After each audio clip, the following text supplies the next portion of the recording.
సజీవులై ప్రభు సన్నిధిని సమీపించిన సహోదరి సహోదరులైన మీ అందరికీ క్రీస్తునాథుని పేరిట నా హృదయపూర్వక వందనాలు తెలియజేస్తూ ఉన్నాను. సంవత్సరాది మొదలు సంవత్సరాంతము వరకు ఆయన కృప, ఆయన కాపుదల, ఆయన క్షేమము, ఆయన సమకూర్పు మన ఎడల సమృద్ధిగా ఉంచిన నమ్మకమైన సత్యదేవుడు ఆయన. అయితే అంతమందు ఉన్న మనం మరొక నూతన వత్సరములోనికి అడుగుపెట్టడానికి ఆశ కలిగిన మనం ఈ పునరుద్ధానపు ఉదయపు వేళ ఆలోచన మన హృదయాంతరంగం ముందు కలిగిన వారమై మనం ముందుకు అడుగు వేయాలి. దేవుని బిడ్డలారా, నేను ఒక పుస్తకాన్ని చదువుతున్నప్పుడు ఆ పుస్తకంలో ఓ వ్యక్తి వేసిన ప్రశ్న, అదే ప్రశ్న 2 సంవత్సరాల క్రితమో ఒక 4 సంవత్సరాల క్రితమో సిద్దిపేట క్యాలెండర్స్లో కూడా నేను చూడడం జరిగింది. ఆ మాట, నువ్వు ఏం చేసావని నిన్ను వచ్చే సంవత్సరం కూడా ఆయన బ్రతికించాలి అనే ఓ ప్రశ్న. నువ్వు దేవుని కొరకు ఏం చేసావని నిన్ను ఆయన బ్రతికించాలి.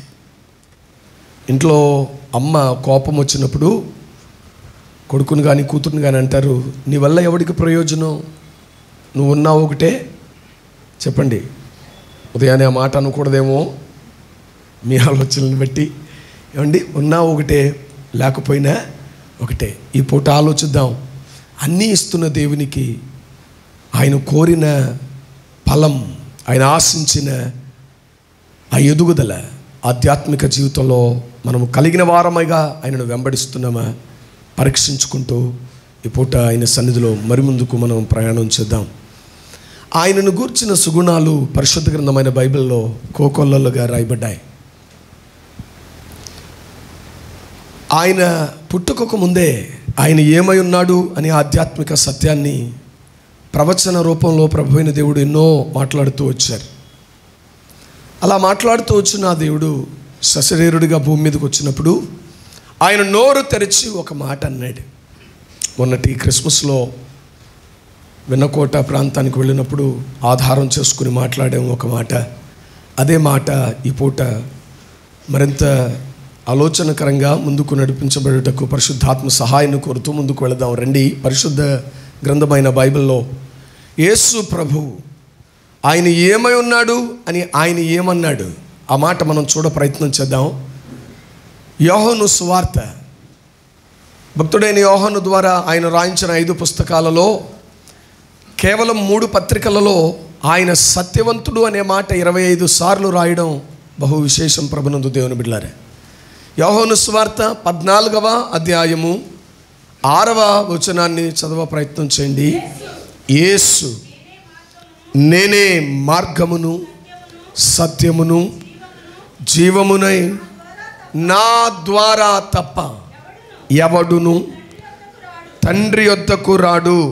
చాలు దేవుని బిడ్డలారా, ప్రభు అయిన యేసు క్రీస్తు వారు నోరు తెరచి మాట్లాడుతున్న సందర్భం యోహాను సువార్త 13వ అధ్యాయం మొదలుకొని 16, 17 అధ్యాయాల వరకు, 13, 14, 15, 16, 17 అధ్యాయాలు, ఇవన్నీ ఒక రోజులోనే జరిగిన సంభవాలు. ప్రభునందు దేవుని బిడ్డలారా, ఇవన్నీ ఆయన ఒకే రోజు, ఒక రోజులోనే జరిగిన సంఘటనలన్నీ, సంభాషణలంతా జీవం కలిగినటువంటి దేవుడు తన దాసుడైన అపోస్తలుడైన యోహాను ద్వారా రాయించాడు. మరలా చెప్తున్నాను, 13వ అధ్యాయం మొదలు 17వ అధ్యాయం వరకు పలుకబడినవి.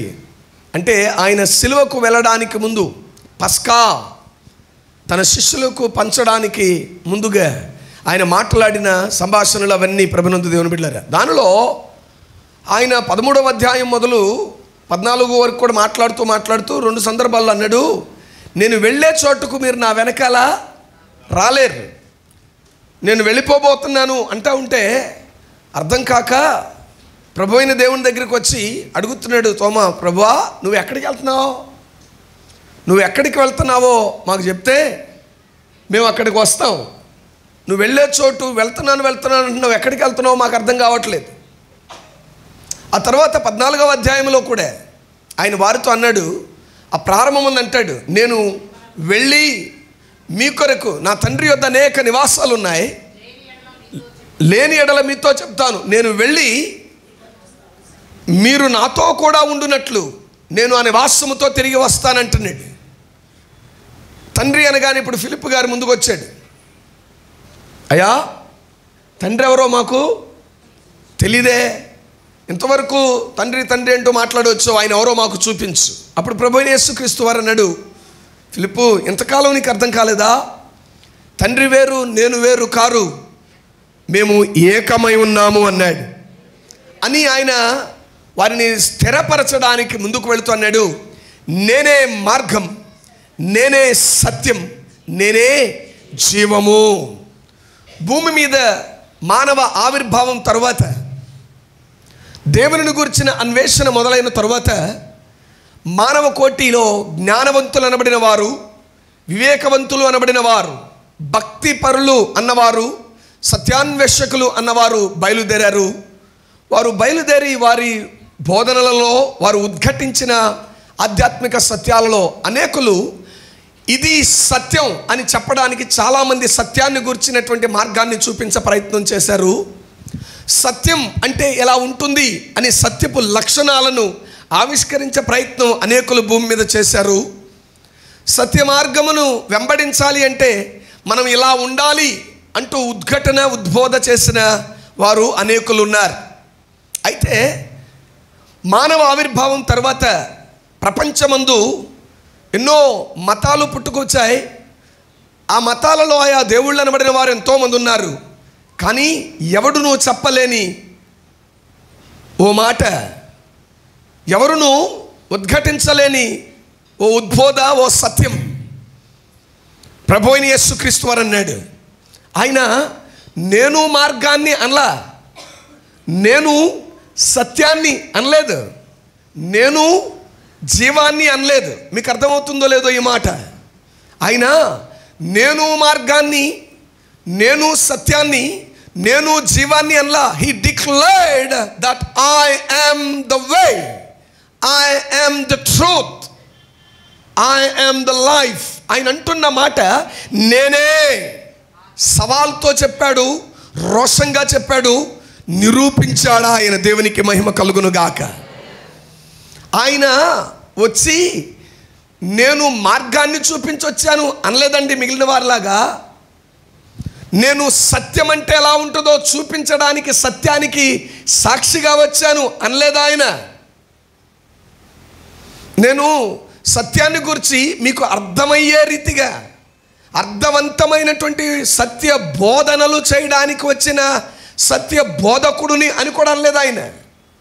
ఆయన అన్న ఒక స్పష్టమైన మాట, నేనే సత్యమును. ఏమంటున్నాడు ఆయన? నేనే సత్యాన్ని, నేనే సత్యాన్ని. అంటే మనం కాస్త తరచి ఆలోచిస్తే అప్పటి వరకు భూమి మీద ఉన్నదంతా ఏమనుకోవాలి?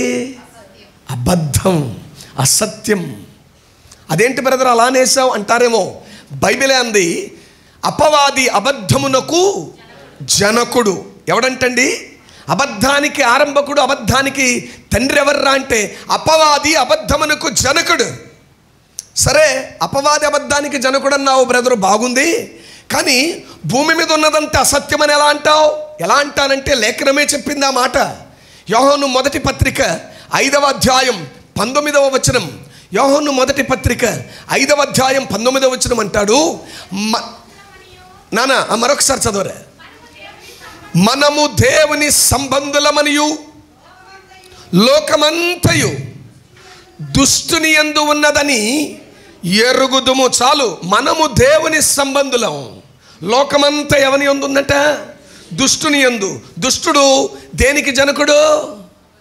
అబద్ధమునకు జనకుడు. అంటే ఇప్పుడు లోకమంతా ఎవరిలో ఉంది చెప్పండి? అబద్ధం. లోకమంతా సత్యం. దీనికి మరొక పర్యాయాన్ని మనం పర్యాయ పదాన్ని జోడిస్తే యేసుక్రీస్తు ప్రభువారు మత్తయి సువార్త 24వ అధ్యాయంలో ఆయన సుస్పష్టంగా చెప్పిన మాట, లోకమందు నీకు కనబడేది మోసం, లోకమందు నీకు కనబడేది మోసగాళ్ళు, మోసపోయేవాళ్ళు అంటూ చెప్పాడు ఆయన. అబద్ధం. అబద్ధాన్ని నమ్మినవాడు ఏమైపోతాడు? మోసపోతాడు అనే మాట మనం అంటాం. మోసపోయానండి నేను. అదేంటి మోసపోయామని ఎప్పుడు అంటాం? నమ్మి వంచబడినప్పుడు మోసపోయానంటాం. ఏమి నమ్మావు? ఆ వ్యక్తిని నమ్మావు, అది సత్యమని, ఆ మాట సత్యమని నమ్మావు, అతని వైఖరి సత్యమని నమ్మావు, హిస్ యాటిట్యూడ్ ఇస్ ట్రూత్ అనుకున్నావు, అతని అవలంబన సత్యం అనుకున్నావు. కానీ ఓ వ్యక్తి నిలబడి 2023 సంవత్సరాల క్రితం ప్రపంచ నడిబడ్డున సశరీరుడిగా ఒక ఆయన నిలబడి అంటున్న మాట, ఐ యామ్, నేనే మార్గమును, నేనే సత్యమును, నేనే జీవాన్ని అన్నాడు ఆయన. అంటే ఆయన అంటున్న సూటి అయిన మాట, ఎంతవరకు మీరు చూస్తూ వచ్చింది, ఎంతవరకు మీరు మెసలుతూ ఉంది, ఎంతవరకు మీరు సహవాసం సాంగత్యములో ఉన్నది అబద్ధముతోనూ అసత్యముతోనూ అన్నాడు ఆయన. అదేంటి? కంటికి కనబడింది మాకు, మేము తాకగలిగాం, మేము ఆస్వాదించి ఆనందించగలిగాం అంటే ఆయన అన్నాడు అది అసత్యం. ఫ్యాక్ట్. మనం సత్యానికంటే అధికంగా దేనికి ప్రాధాన్యత ఇస్తామో తెలుసా? వాస్తవానికి ప్రాధాన్యతనిస్తాం, కంటికి కనిపించేదానికి ప్రాధాన్యతనిస్తాం, చేతితో తాకగలిగిన దానికి ప్రాధాన్యతనిస్తాం. ఇంగ్లీష్లో దాన్ని ఫ్యాక్ట్ అన్నాం. ఈరోజు పుట్టిన మొదలు ముసలివాని వరకు, స్పృహ తెలిసిన మొదలు వ్యక్తి నుంచి ముసలివాడు మరణానికి కాళ్ళు చాపిన ముసలివారి వరకు మనం అడిగితే ఇది నమ్ము అంటే చూపిస్తే నమ్ముతా. దేన్ని నమ్ముతాడు చెప్పండి? వాస్తవాన్ని నమ్ముతాడు. సత్యాన్ని మనిషి నమ్మేవాడిగా లేడు. కానీ నా బైబిల్ చెప్తున్న ఆధ్యాత్మిక సత్యం ఏమిటో తెలుసా? కొరింథీ 2వ పత్రిక 4వ అధ్యాయం 18వ వచనంలో ప్రభు అయిన దేవుడు రాయించిన మాట. కొరింథీ 2వ పత్రిక 4వ అధ్యాయం 18వ వచనంలో అంటాడు,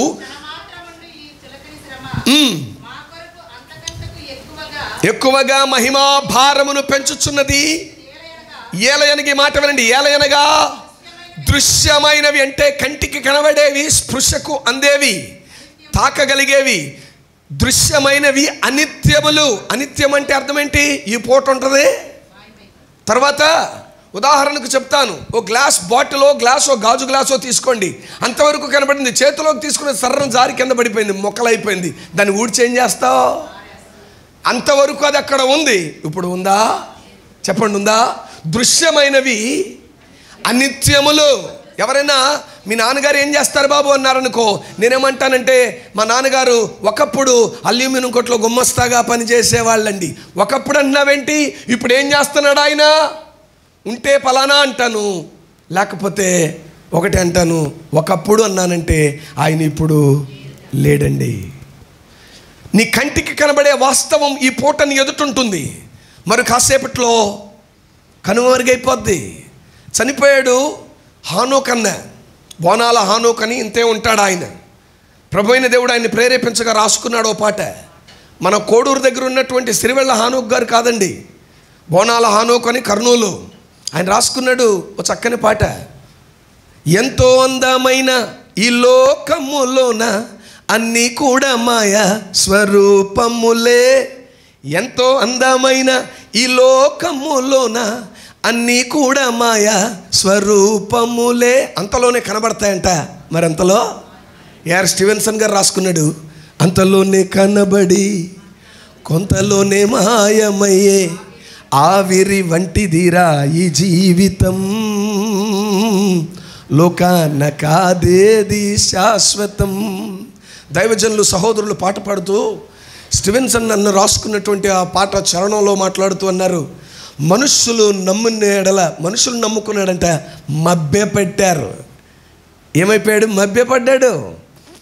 ఆ చరణం రాస్తాడు, సత్యవంతుడా ఆశ్రయుడవని నీ చెంతకు చేరాను, సత్యవంతుడా ఆశ్రయుడవని నీ చెంతకు చేరాను, యేసు నీవే ఆధారము, యేసు నీవే నా ప్రాణము, నిన్ను నమ్మినచో సిగ్గుపడనీయవు, నన్ను నెమ్మదితో నీవే ఉంచెదవు. ఎందుకు? అబద్ధాన్ని నమ్మితే చివరికి నీకు మిగిలేది సిగ్గు. అబద్ధాన్ని వెంబడిస్తే చివరికి మన హృదయంతరంగంలో మిగిలేది పశ్చాత్తాపం, ఆవేదన. అయ్యో అనే ఆక్రందన. సత్యాన్ని నమ్మితే ఎన్నటెన్నటికీ సంబరమే. ప్రభునందు ప్రియమైనటువంటి వారలారా, నేను ప్రకటిస్తున్నవాడు సత్యం. స్పష్టంగా చెప్పాలి అంటే కంటికి కనబడదు సత్యం. ఫ్యాక్ట్ అనేది కంటికి కనిపిస్తుంది. వాస్తవం అనేది స్పృశించడానికి, ముట్టుకోవడానికి ఈజీగా వెసులుబాటు ఉంటుంది. కానీ సత్యం అనేది కంటికి కనబడదు, తాకడానికి కూడా అలివి కాని దాన్నే సత్యం అంటాం. చదువుకున్న వాళ్ళు ఉన్నారు, ఇంక నేను అది మరింతగా వివరించి ఇష్టపడను. ట్రూత్ ఈజ్ అబ్స్ట్రాక్ట్ అంటాం. అబ్స్ట్రాక్ట్ అంటే అర్థం things that can neither be seen nor be touched but only felt. ఒక వ్యక్తి నన్ను ప్రేమిస్తున్నాడంటే, ప్రేమిస్తున్నాడు చూపించు అంటే ఏం చూపిస్తావు? ఏం చూపిస్తావండి? వ్యక్తిని చూపించగలవు కానీ వ్యక్తి ప్రేమను చూపించలేవు. ఏమండి, ఆ వ్యక్తి నన్ను అసహించుకుంటున్నాడండి, అసహ్యమా? చూపించు. ఆ వ్యక్తి హావభావాన్ని బట్టి అసహించుకున్నాడన్నాం. ఆ వ్యక్తి హావభావాల్ని బట్టి ప్రేమిస్తున్నాడన్నాం. ఆ వ్యక్తి హావభావాన్ని బట్టి కోపగించుకుంటున్నాడన్నాం. ఆ వ్యక్తి హావభావాన్ని బట్టి, వైఖరిని బట్టి అతడు he is a honest man అన్నాం. నిజాయితీ కంటికి కనబడదు, స్పృశకు అందదు, కానీ ఫీల్ అయ్యేది. ఈ పూట నేను ప్రకటిస్తున్నవాడు అన్నాడు, నేను సత్యాన్ని. మరొక మంచి మాట మీతో చెప్పనా? సత్యం అంటే ఏంటో డిఫైన్ చేసిన వాళ్ళు చాలామంది ఉన్నారు. But I am the truth అని డిఫైన్ చేసింది. దేవునికి స్తోత్రం కలుగును గాక. సత్యమే వచ్చి అంటున్న మాట, నేనే సత్యాన్ని. నన్ను గురించి ఒకటి డిఫైన్ చేయాల్సిన నీడ్ లేదు, నిర్వచించవలసిన అగత్యం లేదు. నిర్వచించగలిగిన సత్యమే వచ్చి అంటుంది, ఐ యామ్ ద ట్రూత్. నీవు నేను ఎంత ధన్యులమంటే, నీకు ఉండడానికి ఏమండి స్థిర నివాసం భూమి మీద లేకపోవచ్చు, కట్టుకోవడానికి విలువైన బట్ట నువ్వు కట్టుకోకపోవచ్చు, కానీ బట్టలు కట్టుకుంటున్నావు. తినడానికి నువ్వు అనుకుంటున్నావే సో కాల్డ్ విలువైన ఆహారం, వాళ్ళు ఇళ్ళు తింటుంది చూసి అలాంటి శ్రేష్టమైన ఆహారం, అలాంటి విలువైన ఆహారం నేను తినలేకపోతున్నాను అనుకుంటున్నావు. కానీ నీకు సంగతి తెలుసా? దేవుడు నీకు ఇచ్చే ప్రతిదీ ద బెస్ట్ ఇస్తున్న దేవుడు ఆయన. వినండి ప్రభునందు దేవుని బిడ్డలారా, నీవు నేను ఎంత ధన్యులము అంటే, లోకంలో ద బెస్ట్ అనుకుంటుంది, నువ్వు అనుకుంటున్నావు సో కాల్డ్ ద బెస్ట్ అనేది నీకు లేకపోయినా, సో కాల్డ్ ద బెస్ట్ అనే నివాస స్థలం నీకు లేకపోయినా, సో కాల్డ్ ద బెస్ట్ అనే వెసులుబాటులు, అవసరతలు ఇవన్నీ నీకు లేకపోయినా, వాటన్నిటిని తీర్చుకునే ఏమండి సాధనాలు, పరికరాలు నీకు లేకపోయినా, నీవు నేను ఎంత ధన్యులమంటే, సర్వాన్ని కలుగు చేసిన సర్వ సృష్టికర్త సత్యవంతుడు మన దేవుడయ్యాడు. దేవునికి స్తోత్రం కలుగునుగాక. ఒకప్పుడు అబద్ధాన్ని ఆశ్రయించిన నీవు ఈరోజు నీవు జబ్బ చరిచి చెప్పగలిగిన మాట, గుండె ధైర్యంతో చెప్పగలిగిన మాట, నీ ఎదుట నిలబడిన చీకటితో చెప్పగలిగిన మాట, నా ఆశ్రయుడు సత్యవంతుడు, నేను నమ్మిన నా దేవుడు సత్యవంతుడు. యోబు అన్నాడు మరొక మాటలో చెప్పాలి అంటే, నా విమోచకుడు సజీవుడు, ఆయన సత్యం, హీ ఎగ్జిస్ట్. ఆయన సజీవుడు, ఆయన సత్యవంతుడు. ఆయన శరీరముతో ఆ సత్యం కంటికి కనిపించినది, స్పృశకు అందని ఆ సత్యం శరీరాన్ని ధరించి వచ్చింది. ఆ శరీరానికి ఇచ్చిన పేరు నజరేయుడైన యేసుక్రీస్తు. రండి, యోహాను సువార్త 1వ అధ్యాయం 16వ వచనం ఏముంటుందో చదువుదాం ప్రభునందు దేవుని బిడ్డలారా.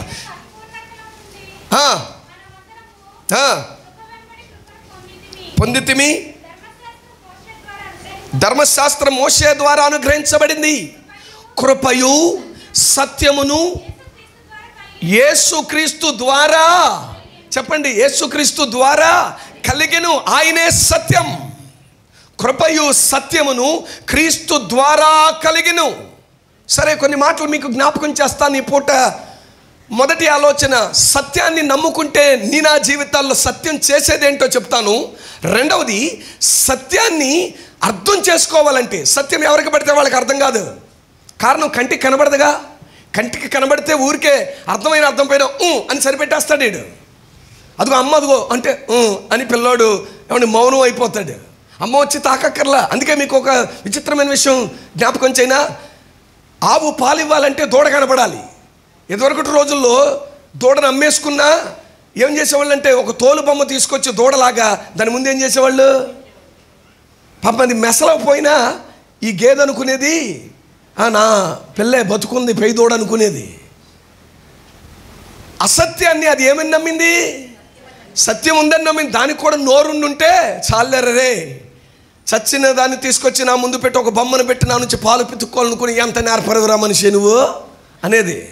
ప్రభునందు ప్రియమైనటువంటి వారలారా, ఈ పూట సత్యవంతుడైనటువంటి దేవుణ్ణి, ఆయనే సత్యమని గమనించి ఆయనను వెంబడిస్తే ఆ సత్యం చేయగలిగింది ఏంటో చెప్తాను. రెండవ ఆలోచన, ఆ సత్యం అర్థం కావాలంటే ఎలా అర్థమవుతుందో చెప్తాను. మూడవది, ఆ సత్యవంతుడిని ఇప్పటికే విశ్వసిస్తున్న వారలారా, సత్యములో నిలబడి ఆయనను వెంబడించడానికి పడుతూ లేస్తూ ఉన్న వారలారా, సత్యవంతుడిని ఆశ్రయించిన మనం ఏం చేయాలో 3 మాటలు చెప్తాను. మొదటి ఆలోచన రండి.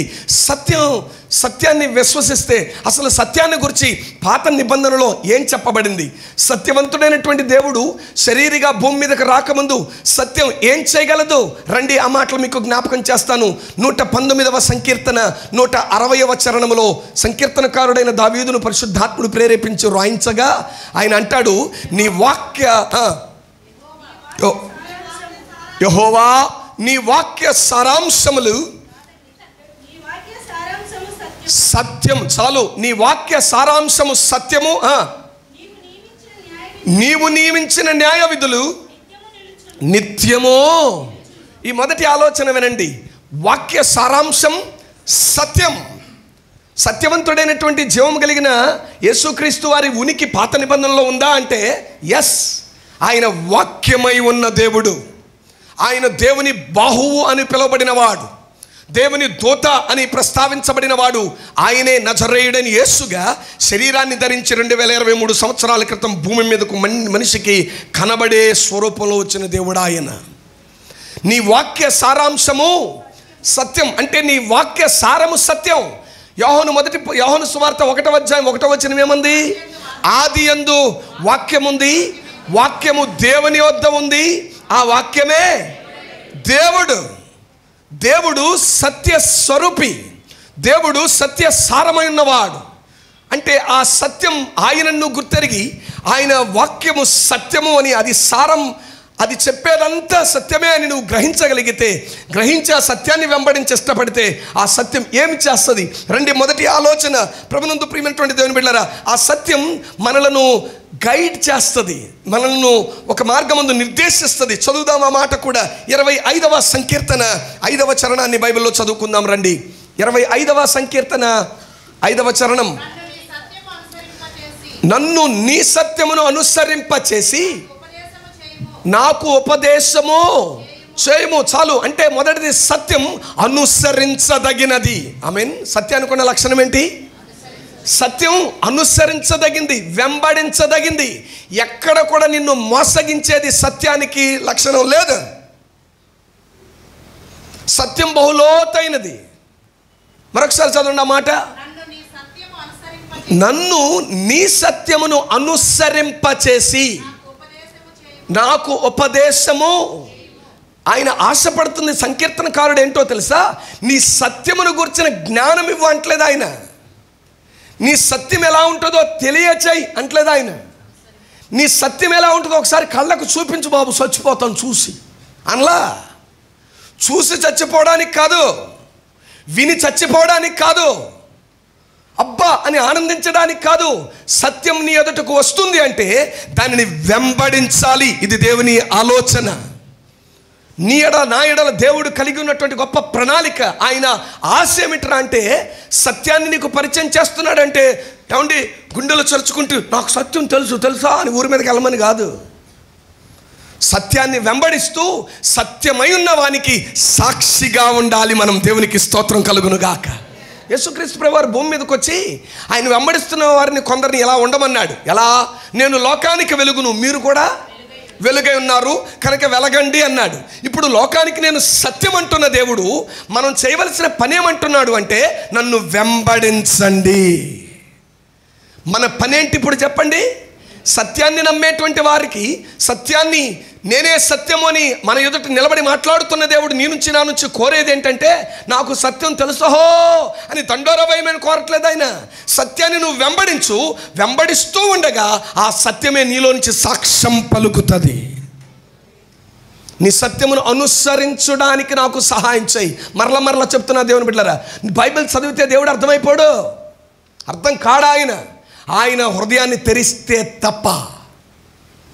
అయ్యా నిన్ను వెంబడించడానికి సహాయం చేయని అడుగు. క్రైస్తవంలో ఈరోజు అలవాటైపోయింది ఏంటో తెలుసా? ఏమండి, నా మట్టుకు నేను మాట్లాడుతున్నాను, నేను కూడా కనపడితే ప్రైజ్ ద లార్డ్ అంటాను. God never seeks his people to praise him. Praise okay, మంచిదే, దేవుణ్ణి స్తుతించండి అంటున్నాం.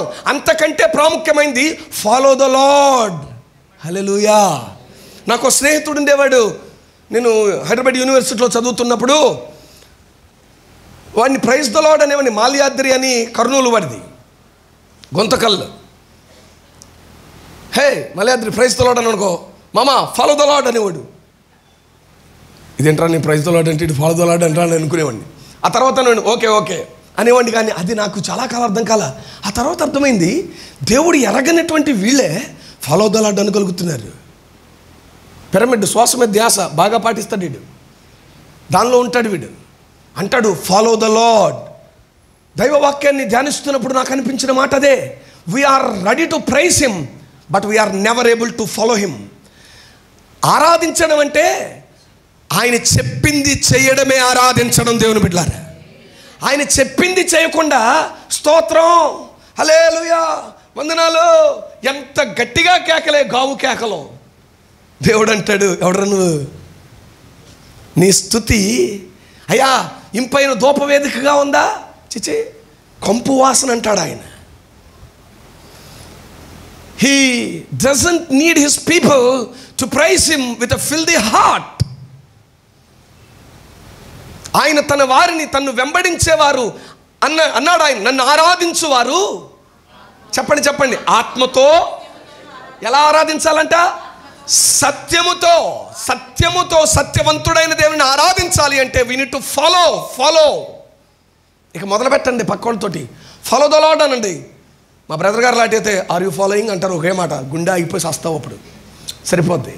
ఏమండి, ఆర్ యూ ఫాలోయింగ్ అంటే ఎస్. ప్రశ్నించినప్పుడు హృదయంతో చెప్పుకో, ఈ మాట ఇంకొకసారి నా నోట, ఎదుటివాడి నోట నా విషయం వినకూడదని ఆయన చెప్పానుగా. నేను మీకు ఏదో మొన్న జరిగిన 30 రోజుల ఉపవాస ప్రార్థనలో పొద్దున్నే for the very first day నేను నా ఇంట్లో బయలుదేరి వచ్చాం. అంతా అయిపోయింది, ఆరాధన వెళ్ళిపోయాం. వెళ్ళిన తర్వాత మా ఇంటికి ఆయన నా కూతురుని అడుగుతున్నాడు, అమ్మ ఎక్కడికి వెళ్ళి వచ్చారు అంటే, మా అమ్మాయి అంటుంది బాత్రూమ్కి వెళ్ళి వచ్చాం. అప్పుడు ఆయన అడిగాడు, వెంటనే తడుముకోకుండా ఒక మాట, స్నానం చేశారా అన్నాడు. ఏం చేశారు? చేయలేదు, మొక్కం బెస్ట్ చేసుకుని వెళ్ళామంది.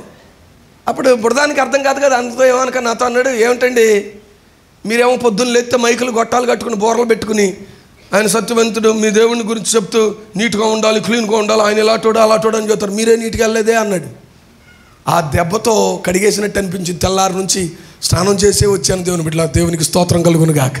ప్రతిరోజు స్నానం చేసే వచ్చాను నేను మందిరానికి. దేవుడు క్రమాన్ని నేర్పించడానికి ఒక్కొక్కసారి అన్యుడిని కూడా రేపుతాడా ఆయన. మనలో ప్రైజ్ ద లార్డ్ అంటే అవతల అంటాడు బాగానే ప్రైజ్, నీ మాటలోనే ప్రైజ్, కానీ నీ క్రియలలో your prize is not at all worthy at his sight. ఆయన దృష్టికి నీ స్తుతి అర్హమైందిగా లేదు. ఎప్పుడు మన స్తుతి ఆయన దృష్టికి అర్హమైందిగా ఉంటుందంటే మందిగా కలిసి వచ్చి ఒకే స్వరంతో కేకలేస్తే కాదు, ఏక మనస్సు, ఏక ఆత్మ, ఏక భావం కలిగి, అంటే సత్యాన్ని వెంబడిస్తే ఏక మనస్సు ఇస్తాడు ఆయన అంటున్నాడు. సత్యానికి ఉన్న లక్షణం, సత్యం నీతో మాట్లాడేది ఏంటంటే when you know the truth, సత్యం నీకు బోధపడినప్పుడు నువ్వు తీసుకోవాల్సిన తీర్మానం ఏమిటంటే మరింత తెలుసుకుందాం అనుకున్న దానికంటే అనుసరించడానికి రెడీ అయిపో. సత్యం అనుసరించదగినది. రండి రెండవ మాట చూద్దాం. 91వ కీర్తన 4వ చరణం సత్యాన్ని గురించి ఏమంటుందో విందాం. ప్రభునందు దేవుని బిడ్డలారా, ఆయన తన రెక్కలతో నిన్ను కప్పును. ఆయన సత్యము కేడమును డాలునై ఉంది. ఏది కేడంగాను ఏది డాలుగా ఉందంట? ఆయన సత్యం మనుషులకు కేడం, అదే మనకు డాలు. డాలు ఎందుకు ఉపయోగపడుతుంది చెప్పండి నాకు మాట. ఎవడన్నా మనల్ని కొట్టడానికి ఇష్టపడితే దాన్ని అడ్డు పెట్టుకుంటాం. 2 రకాల ఆర్ట్స్ ఉన్నాయి, చాలా రకాల ఆర్ట్స్ ఉన్నాయి, కానీ మార్షల్ ఆర్ట్స్లో ప్రాముఖ్యంగా మాట్లాడేవి 2, కరాటే, కుంఫు. కుంఫు అనేది సెల్ఫ్ ప్రొటెక్షన్, డాలు లాంటిది. కుంఫు ఎదుటోడు మనల్ని కొట్టడానికి వస్తే ఆడి దెబ్బ మనకు తగలకుండా ఏమంటే అడ్డుకోవడానికి ఉపయోగపడేది, డిఫెండ్ చేయడానికి ఉపయోగపడేది కుంఫు. కరాటే ఎదుటోడు ఎత్తకుండానే ఆడి కాలేరు కొట్టేసేది కరాటే. రైట్? జీవము కలిగినటువంటి దేవుని వాక్యములో ఆయన అంటాడు, సంకీర్తనకారుడు చూడండి, నాకు తెలిసిన ఆర్ట్స్ ఏంటో తెలుసా? నీ సత్యమును వెంబడించడమే నాకు తెలిసిన ప్రాక్టీస్. ఉదయాన్నే లేచి కవాతు చేయలా, ఉదయాన్నే లేచి కసరత్తు చేయలా, ఉదయాన్నే లేచి ఏమంటే కున్ఫునో కరాటేనో బాక్సింగో రన్నింగో స్విమ్మింగో ప్రాక్టీస్ చేయలే. ఈయన ఉదయాన్నే లేచి ఏమి ప్రాక్టీస్ చేసేవాడో తెలుసా? జీవము గల దేవుని సన్నిధిని సత్యమును వెంబడించడం ప్రాక్టీస్ చేసేవాడు. హల్లెలూయా. అందుకే 63వ సంకీర్తనలు అనుకుంటా మనం చూస్తాం, దేవా నా దేవుడవు నీవే, వేకువనే నేను నిన్ను ఎందుకు నీ బలమును నీ ప్రభావమును చూడవలెనని ఆలయముందు నేను ఎంతో ఆశతో నీ తట్టు, సత్యవంతుడవైన నీ తట్టు నేను కనిపెట్టాను. ఎందుకో తెలుసా? నీ బలమేంటో నాకు తెలియాలి, నీ సౌశీల్యం ఏంటో నాకు అర్థం కావాలి, సత్యవంతుడైన నువ్వేంటో నాకు అర్థమైతే నిన్ను నేను కేడముగాను ఎలా ఉంటా డాలుగా నేను ఉంచుకుంటానయ్యా. అపవాది వేసే ప్రతి విధమైన బాణాన్ని అడ్డుకోవడానికి ఏం కావాలంట? ఏమండి కదా, డాలు కావాలన్నాడు ఎఫెసీ పత్రిక 6వ అధ్యాయములో. అదే డాలు ఇక్కడ, సత్యము కేడముగానో డాలుగా. సత్యానికి ఉన్న లక్షణం, నువ్వు వెంబడిస్తా ఉంటే ఆ సత్యం ఏం చేస్తుందో తెలుసా? It shall protect you. అది విషయం. సత్యాన్ని నువ్వు అనుసరిస్తే సత్యం నిన్ను ఎక్కడికక్కడ ఏం చేస్తుందో తెలుసా? కాపాడుస్తుంది, భద్రపరుస్తుంది, నీకు ఏమీ తగలకుండా భద్రపరుస్తుంది. అందుకే ఆ సత్యవంతుడైనటువంటి వాడు పాత నిబంధనలో ఒక మాట అన్నాడు, మిమ్మును ముట్టువాడు సాహసిస్తాడా ఎవడైనా రమ్మను అంటున్నాడండి ఆయన. సత్యాన్ని నువ్వు అనుసరిస్తే, అందుకే లోకమందు రాశారు ఒక మాట, ధర్మాన్ని నువ్వు రక్షిస్తే, ధర్మాన్ని రక్షించడం అంటే ఇఫ్ యూ ప్రాక్టీస్ ట్రూత్, ధర్మాన్ని నువ్వు అవలంబిస్తే ధర్మమే నేనేం చేస్తుందంట? కాపాడుతుంది. అంటే సత్యవంతుడైన దేవుని నువ్వు ఆచరిస్తే, ఇది అర్థం కావాల్సిన అసలు ట్రూత్ ఇది. ధర్మం అని కాదు, సత్యం. సత్యాన్ని నువ్వు అవలంబిస్తే, సత్యానికి ఉన్న మొదటి లక్షణం అనుసరించదగింది. అది సెంట్ లాంటిది కాదు అని పీల్చుకుని అని సంబరపడ్డానికి. It is to be followed. అది ఫాలో అవ్వాలి, బతుకునంత కాలం ఫాలో అవ్వాలి. అది ఫాలో అవుతున్నప్పుడు అది నీకేమిస్తుందో తెలుసా? అద్భుతమైన ప్రొటెక్షన్ ఇస్తుంది. 3వ ఆలోచన చూద్దాం. ప్రభుత్వం దేవుని బిడ్డలారా, మొదటిది అది అనుసరించదగినది అన్నాం. రెండోది నువ్వు అనుసరిస్తే నీకేం దొరుకుద్దని విన్నావు? ఆశ్రయం, ప్రొటెక్షన్ దొరుకుద్ది. నీవు నీ ఇంటి వారు ఆశ్రయిస్తే అన్నాడు, కోడి తన రెక్కల నీడకు తన పిల్లలను తీసుకునే రీతిగా సత్యవంతుడైన నన్ను ఆశ్రయించువాని నేను అట్లా తీసుకునే దేవుడను. నన్ను ఆశ్రయించువానికి ఏ మేలు? చెప్పాలి, ఏ మేలు? కొదువ చేయని దేవుడు. I shall protect them with every kind of things that I can provide them. 3వ ఆలోచన చేద్దాం. 117వ సంకీర్తన 2వ చరణాన్ని చదువుదాం రండి. 117వ సంకీర్తన 2వ చరణం. కాబట్టి సమస్త అన్యజనులారా యెహోవాను స్తుతించండి, సర్వజనములారా ఆయనను కొనియాడండి. యెహోవాను స్తుతించండి, యెహోవా దయాళుడు, ఆయనకు కృతజ్ఞతాస్తుతులు చెల్లించుడి, ఆయన కృప నిరంతరము నిలుచునని అందురుగాక. దేవునికి స్తోత్రం కలుగును గాక. చూడండి 117వ సంకీర్తనలో మనం చూస్తున్నాం. మొదటి చదువుతాను. యెహోవా కృప మన ఎడల హెచ్చుగా ఉన్నది, ఆయన విశ్వాస్యత నిరంతరము. ఏమండి, సత్యానికి మరొక పేరు విశ్వాస్యత, విశ్వసనీయత. అవునా కాదా చెప్పండి? సత్యం అంటే కంటికి కనబడదని చెప్పాను, అది నమ్మాలి. It has to be believed. సత్యానికి మరొక పర్యాయ పదం, ఎ సినోనిమ్ ఫర్ ట్రూత్. విశ్వాస్యత అంటున్నాడు, అది నిరంతరము. నేను ప్రకటిస్తున్నవాడు, మనం ఆరాధిస్తున్నవాడు నిరంతరము నిలిచి ఉన్నవాడు. ఆయన నిరంతర స్తోత్రార్హుడు. ఆమేన్. నిరంతరము ఉండే దేవుడు ఆయన. What an awesome God that we have. సత్యము చెప్పండి, సత్యానికి ఉన్న లక్షణాలు ఏంటి? అనుసరించదగినది సత్యం. అనుసరించాలి. సత్యం తెలిసింది అంటే తెలిసిందని చంకలు కట్టుకుని కాలర్లు ఎగరేసుకుని ఏమండి ఆనందించడం కాదు. సత్యంలో ఆనందించడం అంటే సత్యాన్ని అనుసరించడంలో ఆనందం దొరుకుద్ది. అనుసరిస్తున్నప్పుడు ఆనందము దొరుకుద్ది. ఆనందం వెంబడి ఏం దొరుకుద్ది? ఆశ్రయం దొరుకుద్ది. ఆశ్రయం ఎంతవరకు దొరుకుద్దో తెలుసా? నువ్వు ఎక్కడున్నంత వరకే కాదు, భూమిని విడిచి దాటిపోయిన ఆ సత్యం నిరంతరము నీకు తోడై ఉండేది. ఇహమందు పరమందు. దానిని యాకోబు పత్రికలో రాశాడు. జ్యోతిర్మయుడకు దేవుడు ఇహమందు ఈవులను పరమందు వరములను అనుగ్రహించును అన్నాడు మొదటి అధ్యాయంలో. ఏమిస్తాడంట? ఇహమందు ఈవి శ్రేష్టమైన ప్రతి వరమును, పరసంబంధమైన ప్రతి వరమును తండ్రి యగు వచ్చును. చాలు, దేవునికి స్తోత్రం కలుగును గాక.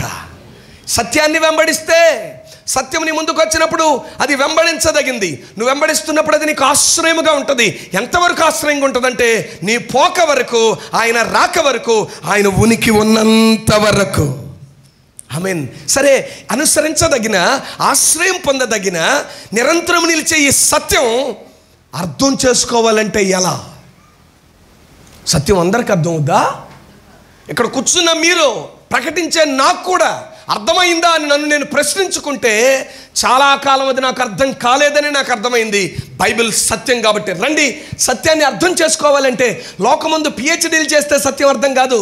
లోకమందు ఐ ఎ గ్రేట్ రీసెర్చర్, నేను గొప్ప అన్వేషిని, చాలా తరచి చూశాను, నాకున్న జ్ఞానాన్ని అనంతం నువ్వు అనొచ్చు.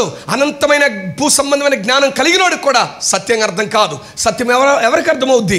రండి, ఆ సత్యవంతుడే చెప్పాడు సత్యం ఎవరికి అర్థమవుద్దో. యోహాను సువార్త 8వ అధ్యాయం 30 వచనం నుంచి చదువుదాం. నన్ను 31 చదువురా. తన్ను వెంబడిస్తున్న కాబట్టి యేసు తనను నమ్మిన, ఇదిగోండి యేసు సత్యం అని నమ్మాం కదా, నమ్మిన మనతో కూడా అప్పుడు యూదులతో మాట్లాడాడు, ఇప్పుడు వాక్య ముఖాంతరంగా మనతో మాట్లాడుతున్నాడు. తనను నమ్మిన యూదులతో, మీరు నా వాక్యమందు నిలిచిన వారైతే నిజముగా నాకు శిష్యులవుతారు. శిష్యులైతే ఏం గ్రహిస్తారు? ఆగండి మాట. అంటే ఎవరు పడితే వాళ్ళు సత్యాన్ని గ్రహిస్తారా? ఎవరు గ్రహిస్తారు? విశ్వాసి సత్యాన్ని గ్రహిస్తాడా? బైబిల్ ప్రకారం అడుగుతున్నా. విశ్వాసికి సత్యం అర్థం అవుద్దా? మరి ఎవరికి అర్థం అవుద్ది? శిష్యునికి అర్థం అవుద్ది. శిష్యుడికి అర్థం అవుద్ది. అంటే దీన్ని తెలుగులో ఒకటే 2 మీనింగ్లు ఒకే దానికి ఉంటాయి, కానీ కాస్త మీకు అర్థం కావడానికి 2 ముక్కలు చెప్తా. ఒకటి తెలుసు అంటాం, రెండోది ఎరగడం వేరు. తెలుసు, తెలియడం వేరు. ఎరగడం, అనుభవంలోనికి వచ్చిన దాన్ని ఏమంటాం? ఎరగడం అంటాం. మీలో చాలామందికి నేను తెలుసు, అమ్మ నన్ను ఎరుగును, నా మేనమావ నన్ను ఎరుగును. ఆలోచించండి ప్రభునందు దేవుని బిడ్డలారా, నన్ను కట్టుకున్న నా భార్య నన్ను ఎరుగును. అంతేగాని చాలా విషయాలు, ఇంకొక మాట కూడా చెప్పగలను సూటిగా. నా తల్లి నన్ను, నా భార్య ఎరిగినంతగా కన్నదే, కానీ నేనేంటో నా భార్యకు తెలిసినంతగా నా తల్లికి కూడా, నాతో పుట్టినోడికి కూడా తెలుసా? ఎవరికి తెలుసు? ఎందుకు నా భార్యకు తెలుసు అంటే, నాతోనే ఉంటుంది కనుక నేను ఎప్పుడు ఎలా రియాక్ట్ అవుతానో, నా ఇష్టాలేంటో నా ఇష్టాలేంటో, నాకు నచ్చిందేంటో నాకు నచ్చందేంటో తన గురించి నాకు తెలుసు, నా గురించి తనకు. ఎప్పుడు ఒకరి యందు ఒకరు ఏమై ఉన్నాం? నిలిచి ఉండడాన్ని బట్టి. జీవం కలిగిన దేవుడు అంటాడు, సత్యాన్ని వింటే సత్యం నీకు అర్థమైపోదు. సత్యాన్ని ధ్యానించినంత మాత్రాన సత్యం నీకు అర్థం కాదు. సత్యం అర్థం కావాలి అంటే నువ్వు నన్ను సత్యమని నమ్మావుగా, నమ్మిన నువ్వు సత్యమైన నాలో నిలబడిపో. ఏమైపోవాలి? నిలబడిపో అని ఈ మాటకు ఇంకొక అర్థం చెప్పాలంటే లక్ష్యం ఉంచాలి. చెప్పండి, ఏముంచాలి? మనతోనే దేవుడు అంటున్నాడు. హెబ్రీ పత్రిక 3వ అధ్యాయం చదవండి, 1వ వచనంలో ఏమంటాడు అక్కడ? ఎవరికి అర్థమవుతుందండి సత్యం? ఇందువలన పరలోక సంబంధమైన పిలుపులో పాలు పొందిన ఏ సహోదరులారా, ఏమండి మీరు పిలువబడింది పరలోక సంబంధమైన పిలుపు. మనం చాలా పిలుపులు అంటాం. హెచ్చర్ల వారి పెండ్లి పిలుపు, ఏమండి మత్స వారి పెళ్లి పిలుపు, చొక్కా వారి పెళ్లి పిలుపు, ఇక్కడ నిన్ను పిలిచింది పరలోక సంబంధమైన పిలుపు. పరలోక సంబంధమైన పిలుపులో పాలిభాగస్థులైన వారలారా, పరిశుద్ధ సహోదరులారా, మనము ఒప్పుకొనిన దానికి అపోస్తలుడును ప్రధాన యాజకుడు అయిన యేసు మీద ఏముంచాలి? లక్ష్యం ఉంచాలి. సత్యం అర్థం కావాలి అంటే ఆయన మీద లక్ష్యం ఉంచాలి, స్థిరంగా నిలబడాలి. నిలబడినప్పుడు అంటాడు, మీరు నాకు శిష్యులవుతారు. నిలబడితే లభించే మొదటి ఆశీర్వాదం, నిలబడితే మొదట జరిగే రూపాంతరపు అనుభవం ఏంటంటే శిష్యత్వం. శిష్యుడికి తప్ప గురువు ఎలాటోడో ఎవరికి అర్థం కాడు, ఎవరికి అర్థం కాడు. అందుకే ఆయన చెప్పాల్సిందంతా వాళ్ళకే చెప్పాడండి కూర్చోబెట్టి. వాళ్ళకి ఆయన అర్థమయ్యాడు కాబట్టి చంపేయండి, కానీ ఆయన్ని ప్రకటించకుండా మాత్రం మేము అదండి. సత్యం ఎవరికి అర్థమవుద్ది?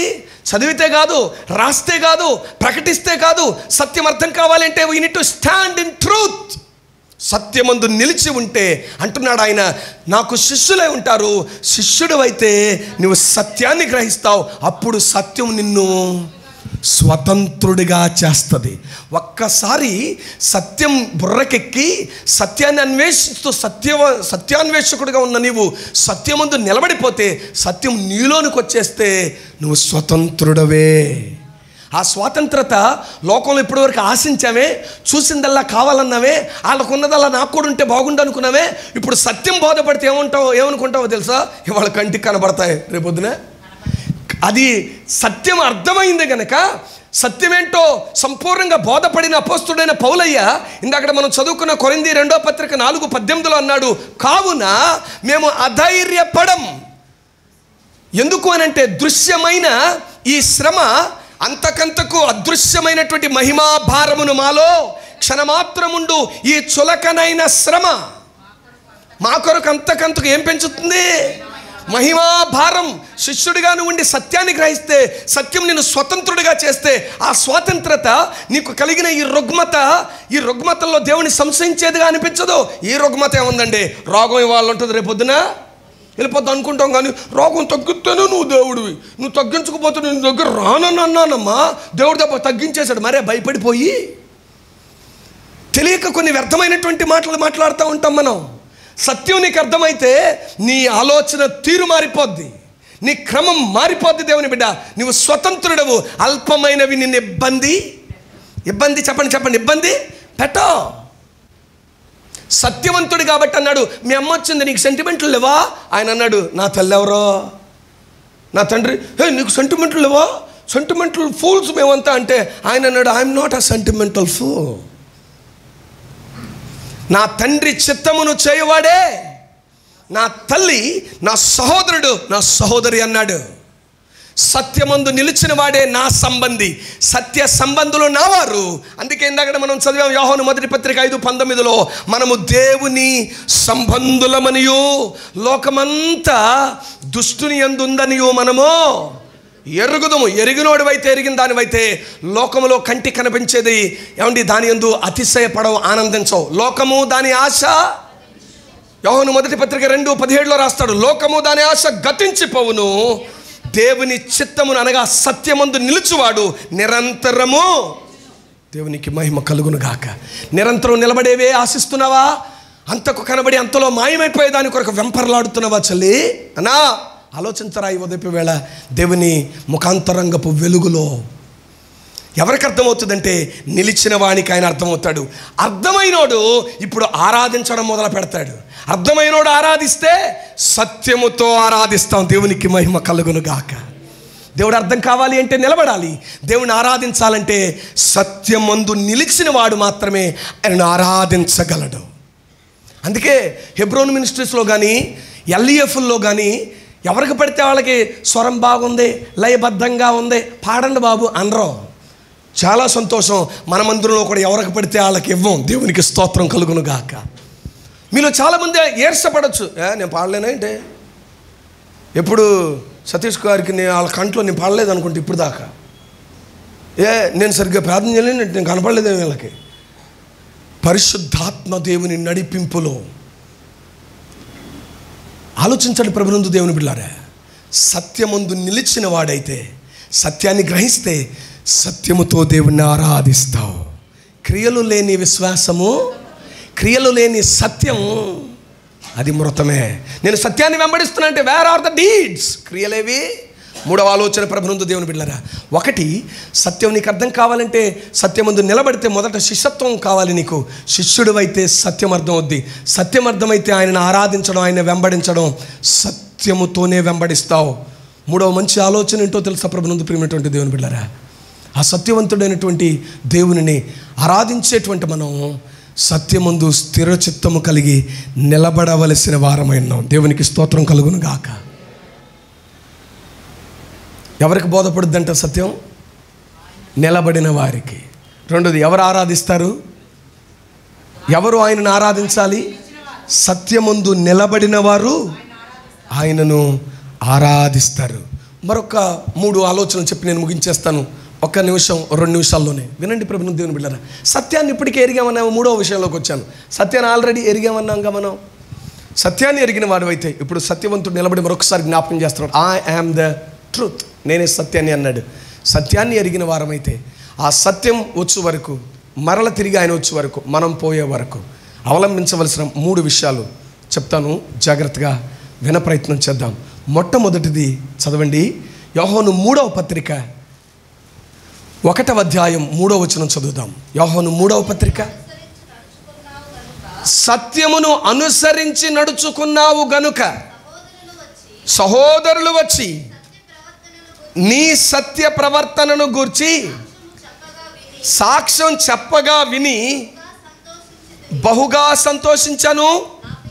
నా పిల్లలు సత్యమును అనుసరించి నడుచుకునుచున్నారని వినడం కంటే నాకు ఎక్కువైన సంతోషము. స్తోత్రం చెప్పండి, 2 చేతులెత్తి. దేవునిని సంతోష పెట్టే పని ఇప్పుడు నువ్వు నేను కలిగి ఉండాలి. ఎవరు ఆయన్ని సంతోష పెట్టగలరు? సత్యం అనుసరించదగిందని తెలిసిన తర్వాత 10 మందికి వచ్చి యేసయ్య అనుసరించదగినోడు తెలుసా అంటే కుదరదు. నీవు నేను అనుసరించిన అనుసరణ కేకలేయాలి. ఆ అనుసరణ అనేకులను ఆకర్షించాలి. అంతేగాని నీ స్వరం కాదు కేకలేయాల్సింది, నీ క్రియలు కేకలేయాలి. ఏం కేకలేయాలి? నీ క్రియలు కేకలు వేయాలి. అందుకే దేవుడు అన్నాడు, జీవం కలిగినటువంటి దేవుడు సత్యాన్ని గ్రహించి కేకలు వేస్తున్న వారిని ఆపదలిస్తే వీళ్ళు ఆపితే రాళ్ళు కేకలేస్తాయి కొడుకా అన్నాడు. దేవునికి స్తోత్రం కలుగును గాక.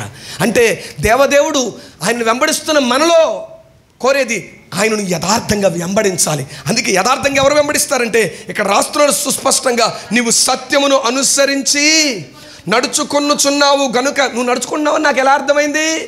సహోదరులు వచ్చి నీ సత్య ప్రవర్తనను గురించి సాక్ష్యము అంటే మొదటి మాట సత్యానికి మనం సాక్షులముగా ఉండాలి. అది దేవుని ఆలోచన. సత్యాన్ని వెంబడించేవాడు సత్యానికి సాక్షిగా ఉండాలి. ఎవరు సాక్షిగా ఉంటారంటే వెంబడిస్తూ నిలబడిపోయినోడు సాక్షిగా నిలబడతాడు ఆయనకు. మనము సత్యాన్ని ఎరిగిన వారం తెలుసంటే కుదరదు. సత్యానికి సాక్షులుగా మనం నిలబడితే మనలను చూచి, అందుకే యేసుక్రీస్తు వారు మత్తయి సువార్త 5వ అధ్యాయం 16లో అన్నాడు, మీ సత్క్రియలను చూచి పరమందున్న తండ్రి నామం మహిమపరచబడినట్లు మీ వెలుగు వారి ఎదుట ప్రకాశింపనియండి. 2వ మాట చెప్తాను ప్రభువుని దేవుని బిడ్డలారా. ఒకటి, సత్యానికి మనం సాక్షులంగా ఉండాలి. రెండోది, సత్యాన్ని మనం ఆలింగనం చేసుకుని ప్రేమించాలి. we need to love the truth. తెస్సలోనిక 2వ పత్రిక 2వ అధ్యాయం 9వ వచనం చదువుతారా? తెస్సలోనిక 2వ పత్రిక 2:9. నశించుచున్నోళ్ళు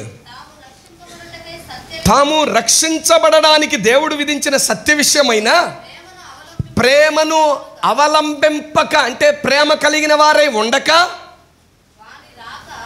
ఆయనకు దేవుని రాక అబద్ధ విషయమైన సమస్త బలముతోనూ నానా విధములైన సూచక క్రియలతోనూ మహత్కార్యములతోనూ దుర్నీతిని పుట్టించు సమస్తమైన మోసముతోనూ నశించుచున్న వారిలో సాతాను కనపరచు బలమును అనుసరించి ఉండును.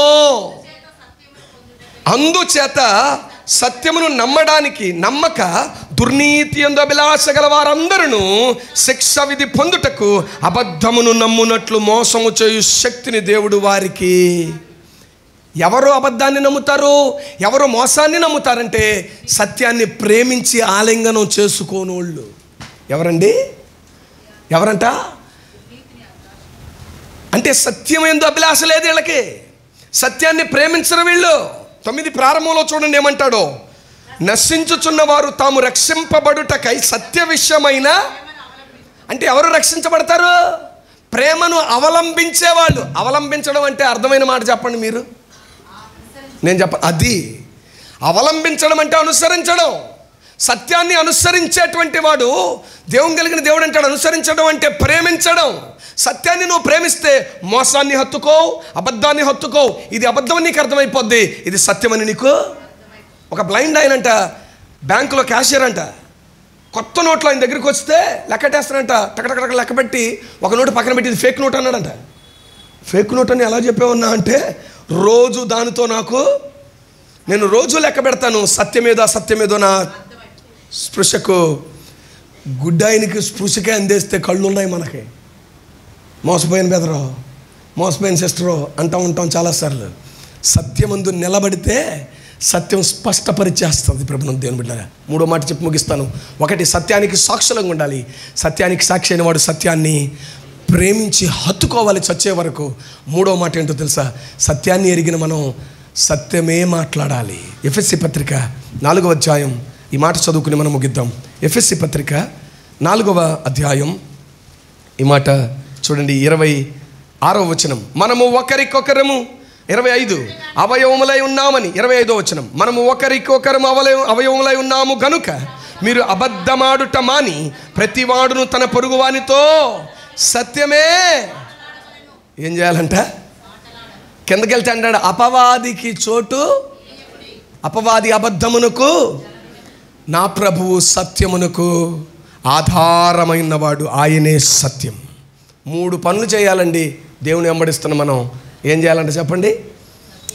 సత్యాన్ని అనుసరించి సత్యమునకు సాక్షులం కావాలి. 2వది, సత్యాన్ని అనునిత్యము మనం ఏం చేయాలి?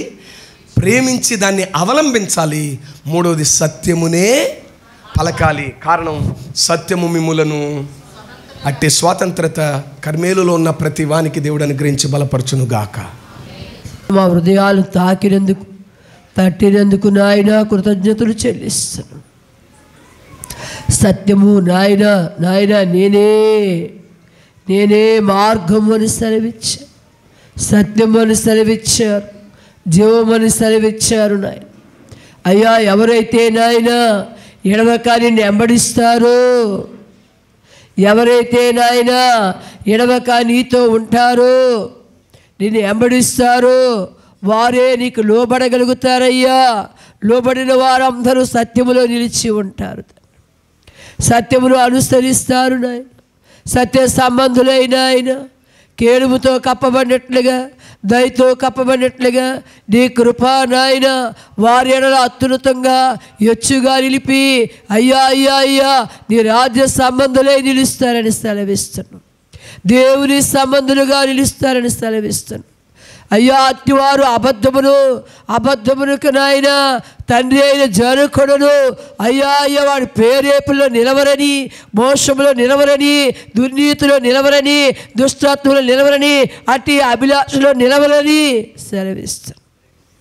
అయ్యా, ఒకవేళ నాయన అందులో నాయన సత్యమును నాయన నమ్మక అవలంబించక అయ్యా దుర్నీతులు, దుష్టత్వములు, సూచక్రియలు, మోసములు నిలిచిన వారికి నువ్వు చెప్తున్న మాట ఏమిటంటే నాయన అట్టి శక్తిని వారి మీద కుమ్మరిస్తానని. అబద్ధాలు ఆడడానికి, మోసము చేయడానికి, ఇదిగో రానున్న నీ ఉగ్రతలో నాయన పట్టబడడానికి, నశించిపోవడానికి ఆ మోసపరిచే శక్తిని ఆయన వారికి ఇస్తారని సెలవిస్తున్నావు. అయ్యా, అట్టి వారిగా మేము నేనుండే అయ్యా, దైవశక్తి కలిగిన వారుగా, దైవాత్మ కలిగిన వారుగా, సత్యమును అనుసరించేవారుగా, సత్యమును అవలంబించేవారుగా, సత్యముకు లోబడేవారుగా, సత్యములో నాయన అయ్యా నిలిచి ఉండేవారుగా నాయన అట్టి వాక్యమును నాలో నిలపండి ప్రభు. అయ్యా, వాక్య సారాంశమే సత్యం, సత్యము సారాంశమే వాక్యం. ఆ వాక్యములో నాయన మేము సంపూర్ణమగినట్లుగా అయ్యా ఇప్పటి వరకు అనేక విషయాలు మీ దాసులలో మాట్లాడారు అయ్యా, మాట్లాడుతూ వస్తున్నారు.